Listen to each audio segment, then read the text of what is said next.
Hello, guys, and welcome back to our SBL series. And we'll be continuing the discussion on corporate strategy. But today we'll be looking at a slightly different aspect of it. We'll be looking at strategic evaluation and, of course, relevant costing and business decision making. You will find a lot of similarities between this and, what you had studied in PM, but only on a conceptual level. Naturally, you don't have any calculations that you are supposed to do here. See, why is this topic so important? Because in the SBL exam and in your real life also, in real corporate life, I mean, it's not enough to have good ideas, right? You need to evaluate whether those ideas make strategic and financial sense. And this is where the two worlds meet, the strategic world, where you think about vision, goals, direction, and the financial world, where you measure cost, risks, returns. So today we look at how to evaluate strategies using the Johnson, Scholes, and Whittington framework, and how relevant costing and marginal costing guide smart financial decisions. We'll connect everything with, try to connect as much as is possible with Indian examples. So it's not just theory for you, you get a practical understanding also. Johnson, Whittington's, and Scholl framework is, in many, many ways, the cornerstone of strategic evaluation. It helps managers assess whether a proposed strategy makes sense through three key questions: suitability, acceptability, and feasibility. Quite a few cases in the SBL exam, they have asked questions on suitability, acceptability, and feasibility. So, what is suitability? Does this strategy fit our environment, strengths, and capabilities? Acceptability. Will our key stakeholders support it? And feasibility. Do we have the resources and the ability to make it happen? The word feasible means what? The word feasible means possible. Is it possible to get this done with the resources that we have? Will our stakeholders support it? That is where the acceptability angle comes in. And does it fit? Does the strategy fit with our situation and capabilities? Is it the right call for us?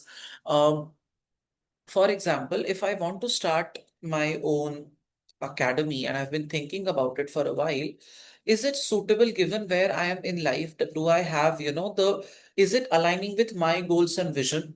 Acceptability, will students accept it? Will the other stakeholders accept it? And feasibility, can we actually implement this strategy successfully? Or do I have the financial resources, physical resources to make this work? Okay. So, see, think about it this way. Think about a company like Infosys, which is considering expansion in Europe. Suitability means, does Infosys have the experience and reputation to compete in European markets?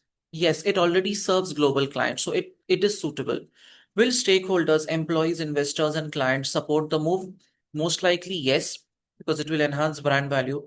And can Infosys deliver? Is it feasible for the company to do that? Strong financials, trained workforce, global delivery seems well within the reach. So this three-step evaluation is exactly how strategists bridge ideas with execution.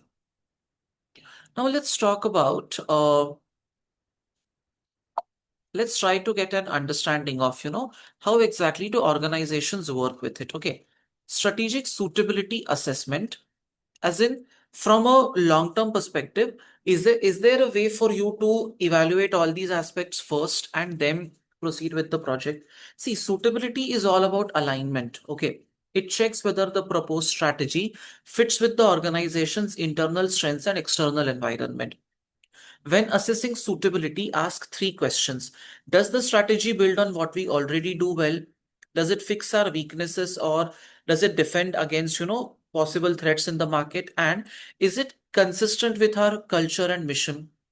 Think about Tata acquiring Jaguar Land Rover. Okay. It was highly suitable because they had strong engineering and manufacturing capability. Tata wanted a global expansion and brand diversification. And I think with acquiring JLR, Jaguar Land Rover, it was seeming like a good possibility. Plus, the acquisition fitted in with its long-term mission of becoming an international automotive player. On the other hand, if a company without digital capabilities suddenly decides to launch an AI platform, that would be unsuitable because it's not aligned with your current strengths.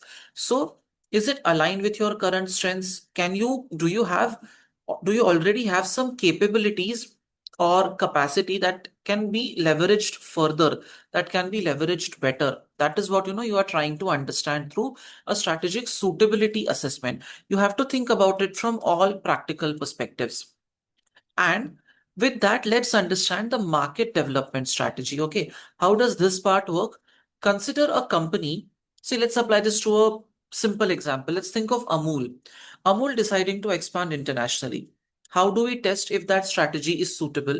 Environmental fit. See, India's domestic dairy market is mature and saturated with global demand for healthy and organic product that is growing. Indian market, I think they have penetrated quite a bit. A fair bit has already been achieved. Capability fit, capability fitness. Does Amul have high production capacity, strong farmer network, and a trusted brand? Yes. When I look at it from a stakeholder value angle, the strategy benefits farmers, more demand, shareholders, higher profits, and consumers. Of course, the brand recognition bit. So, excuse me. Amul's international expansion is a suitable strategy because it builds on internal strengths while responding to external market opportunities. That is suitable. You evaluated it from all of those angles. Okay, now the acceptability bit. Acceptability is the second dimension of the JSW model. A strategy can be suitable, as in it aligns with where you are as an organization and where you want to be. But the second dimension of JSW talks about acceptability. That is, will the stakeholders support it or is it doomed to fail? Acceptability asks the question, will the outcome satisfy the key stakeholders? So you should look at financial returns. Is the expected ROI high enough to justify the risk? Are we taking acceptable levels of financial or operational risk? Are we acting outside our aukat? Are we trying to do something, which we don't have the necessary background strength for, right? Then stakeholder impact, how will employees, customers, shareholders, and society react to it?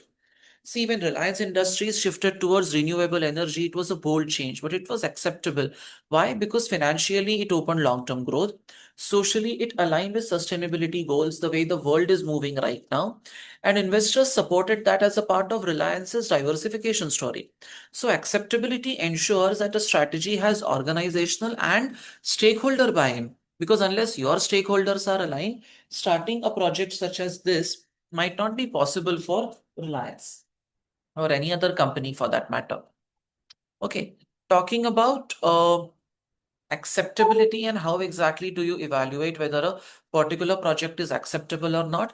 Several analytical techniques help managers assess strategic acceptability. And what are those?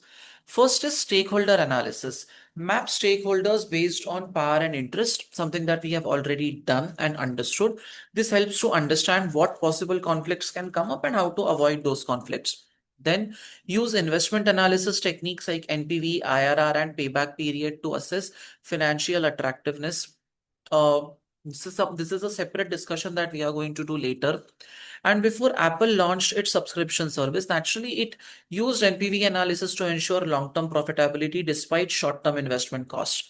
And then apply sensitivity analysis, scenario planning to see how changes in costs or market demand affect profitability. Before Tata Capital acquired Chorus, see, it tested multiple currency and demand scenarios to assess feasibility under volatile conditions. Tata acquisition of Chorus, at that time, I remember newspapers were abuzz with this news. But think about it, when Tata is executing a deal of those proportions, Indians, they get patriotic at the drop of a hat. So there was so much pressure riding on the company. And we are talking about, I'm sure, a period which is at least 16, 17 years ago, or maybe even before that. So the kind of information that you have today was not available. But Tata must have put in a different kind of research capability to do the risk analysis part. Acquiring a brand, acquiring a behemoth like Chorus, you know, it's there are multiple challenges that will be involved around along the way. Currency risk, interest rate risk, and God knows every other risk under the sun. So, when you're thinking about it that way, these tools will play a very important role. Okay, and entities must think about it before they make a decision of acquisition. It's not like an AFM question, where everything is on paper. A lot of real life analysis will be required, and for that, you need to understand how so many variables work, which is why a good leader is not someone who knows this SBL sharp time pass. Okay. When I make fun of it, SBL sharp time pass, it's basically he needs to be his own CEO, CFO, intern, marketing expert, sales expert. He needs to know everything. That is what will make you a good leader.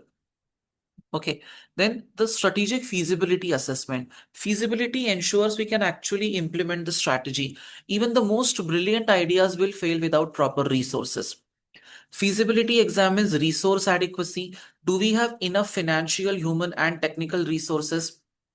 Okay, the feasibility, do we have financial? Do we have cash? Do we have the capacity to borrow? Will people lend?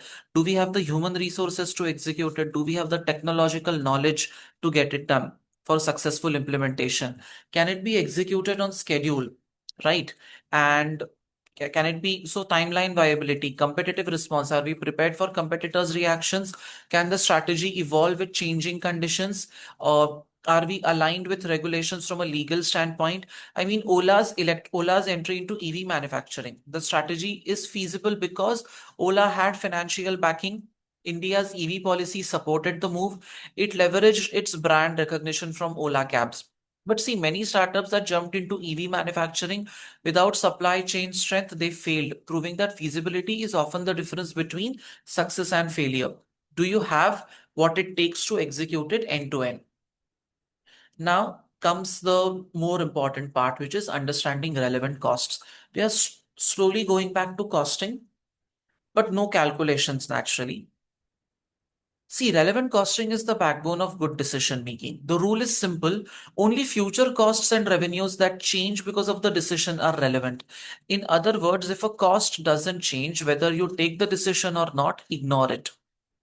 Now, uh, I have decided that I want to pursue CPA. Okay, I have been deciding this since the last so many years. Okay. Now I have already paid my evaluation fee and got my registration done. So that amount has already been incurred. That cannot play a role in decision making. But now I have to decide between two institutes, Miles and someone else, which one should I join? So the incremental cash flow, that is cash flow, futuristic cash flow, additional cash flow that I will incur in the future, that will be a determinant in my decision making. Which of the two should I opt for? I will try to evaluate whether it's possible for me. So it will depend on the costs that the two have quoted, the fees that the two have quoted, the discounts, and that amount is a deciding factor because I have not yet incurred it. It is going to be incurred. Now imagine Infosys has already paid 10 crores for a software system, and that is sunk cost. Cost already incurred. There's nothing you can do about it now. But now, whether they expand or not, it's already gone, which means if expansion means hiring 200 engineers, that salary cost is relevant. What they have already incurred, that is not relevant for decision making. And how do you decide whether a cost is relevant for decision making or not? Should you even consider when you are evaluating the decisions? There are, I would say, three bases that you need to keep in mind. The first one is that these costs should be future oriented. That is, costs that will be incurred in the future are relevant. Those that have already been incurred, they make no difference. Then only the incremental cost or revenue matters. Any cause that is common under both circumstances makes no difference to decision making. I mean, you have paid the fees for your SBL paper. Okay. Now, whether you study with me or you study with anyone else, that cost is not relevant because that is going to be the same whether you study with Satyamed or you study with some other individual altogether. So that cost which remains the same under both alternatives is not going to decide which coaching you take. Whether you take my coaching or somebody else depends upon the additional cost you will have to pay to me or to the other person. And then, of course, this is cash flow based in the sense that, you will ignore accounting entries like depreciation. You will focus on real cash movements. Imagine if TCS is considering outsourcing of a project, the cost of employees already on payroll is not relevant. They are already there. But the new amount that you will pay, the cost of hiring a vendor in the future, that will be relevant for decision making. So relevant costing prevents emotional or historical decisions. It ensures objectivity and it is futuristic. Now, what are, see, when it comes to decision making, what are relevant costs? Costs that are avoidable, costs that can be saved.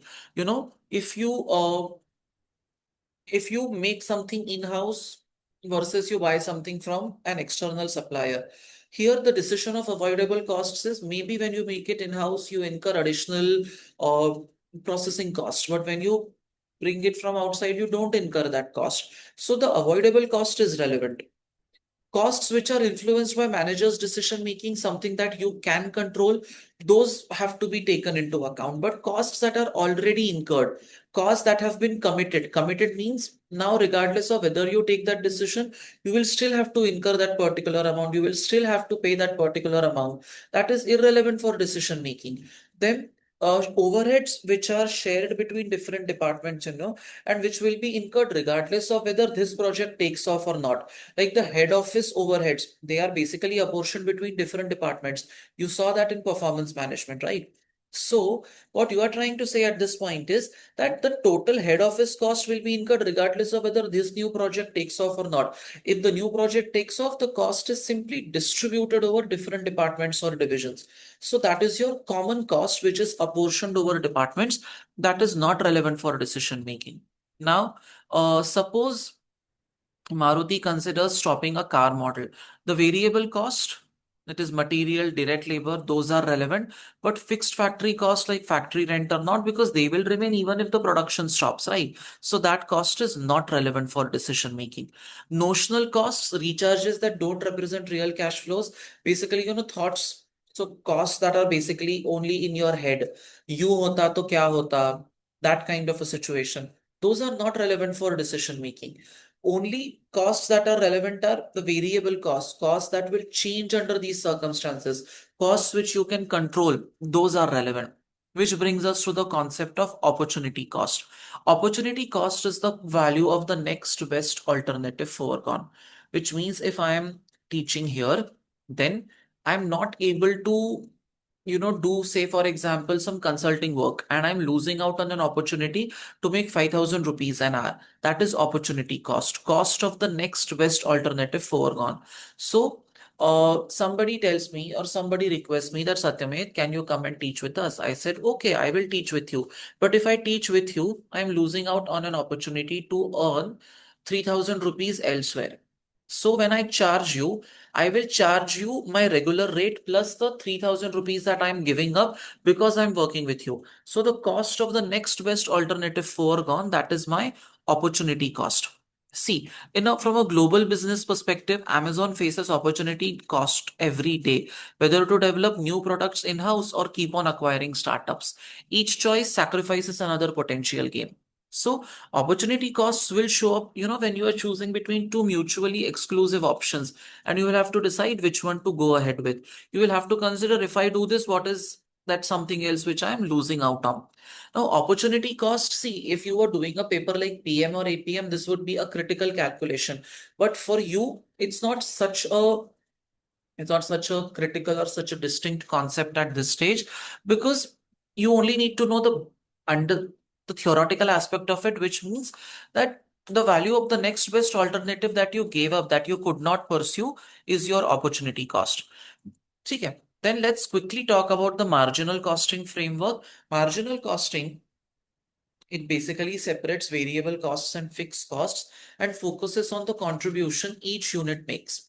For example, the formula for contribution is sales revenue minus variable cost.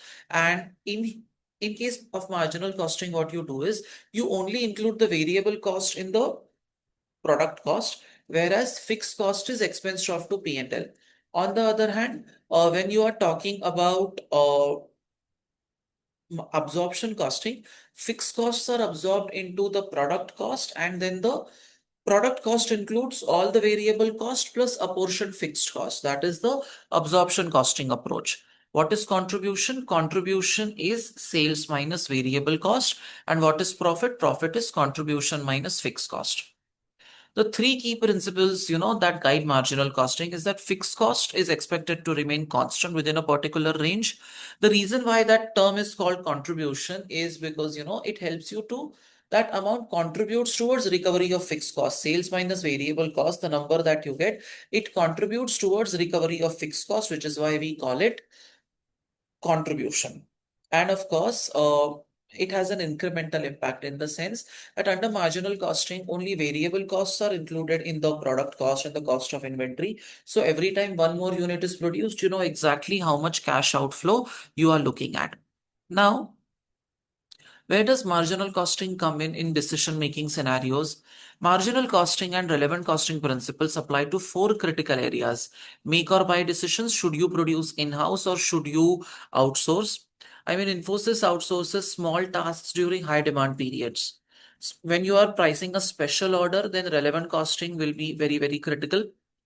Maruti supplying cars to government fleet at reduced prices. Maruti does that, by the way. I'm sure most of us don't know it.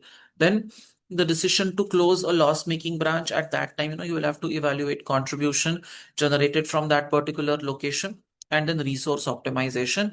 When a resource is optimized, or sorry, when a resource is limited, then how do you make the best possible use of that resource for which activity? That is where marginal costing and limiting factor analysis helps you. And this strategic cost analysis, it can be applied in a lot of different disciplines. For example, when it comes to strategic assessment of JSW's suitability, acceptability, feasibility approach, the costing decision will help you in each of these evaluations. It will help you in the financial assessment to ensure economic viability. It will give you the integration concept wherein you will have both strategic and financial perspectives with you, and it will help you to monitor performance. I mean, think about it. Reliance's Geo, it passed all the tests, strategically suitable, huge market, tech capabilities, acceptable, investor confidence, customer demand, feasible, massive funding, cost angle also, uh, it was completely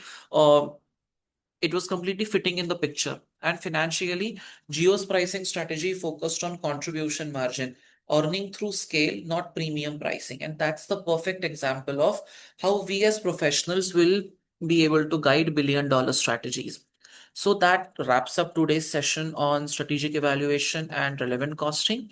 See, in your exam, ask yourself, is it strategically right and is it financially smart?